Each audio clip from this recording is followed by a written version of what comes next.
monde change, l'industrie aussi. Pour répondre aux nouvelles attentes des consommateurs, elle mise sur la personnalisation, la réactivité et le stock zéro. Aujourd'hui, le consommateur souhaite un produit qui répond à toutes ces exigences. Et les industriels mènent une course à l'allègement dans les airs et sur les routes, afin de répondre aux défis environnementaux. Pour cela, il faut innover et chercher des moyens de développer et de produire plus vite, tout en proposant un haut degré de personnalisation. Et la relocalisation, voire la production à la porte de ses clients, devient un must. Pour les PME, c'est l'occasion de se démarquer.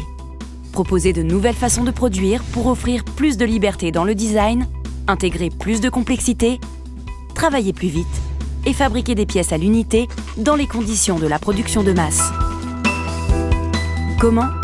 En optant pour la fabrication additive métallique.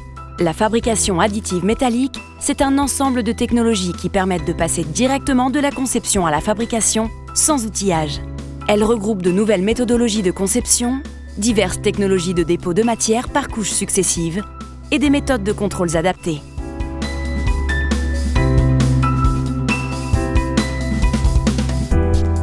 Directement à partir d'un modèle CAO 3D, en déposant la matière juste nécessaire au bon endroit, la fabrication additive débride la créativité des concepteurs. Utilisation de structures en treillis, dites lattices, allègement, réduction du nombre de pièces dans les assemblages. Progressivement, des outils apparaissent. Ils permettent de placer la matière nécessaire et suffisante à l'obtention des performances attendues. C'est l'optimisation topologique. D'autres permettent d'anticiper la présence de renforts pour la fabrication. L'enjeu à l'avenir, intégrer ces outils dans une chaîne numérique, sans discontinuité, de la conception au contrôle. Plusieurs technologies sont disponibles. Frittage ou fusion sélective sur lit de poudre par laser ou par faisceau d'électrons, dépôt de fil par arc ou par laser, projection de poudre en fusion, ou encore fabrication additive indirecte, projection de liants et frittage. Plus qu'une machine, c'est une chaîne complète qu'il faut prendre en compte.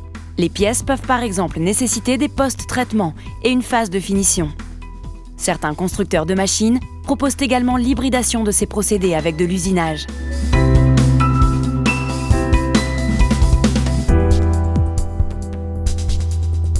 À nouveaux moyens de production, nouveaux moyens de contrôle. La mesure sans contact est particulièrement adaptée aux enveloppes complexes des pièces fabriquées. La tomographie, qui permet de pénétrer dans la matière, se prête au contrôle de santé matière et de dimensionnel interne dans le cadre de contrôles unitaires.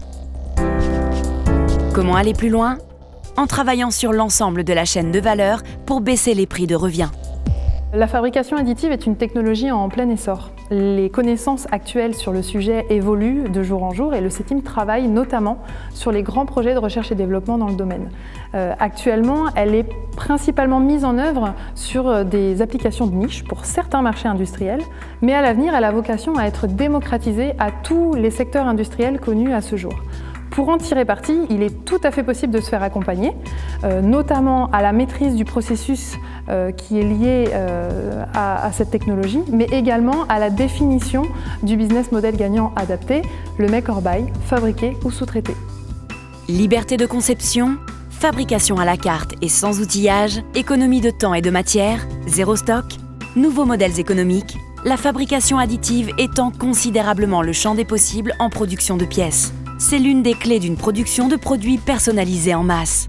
Et demain, le développement des matériaux, le perfectionnement des procédés et le développement d'outils numériques adaptés démocratisera son usage.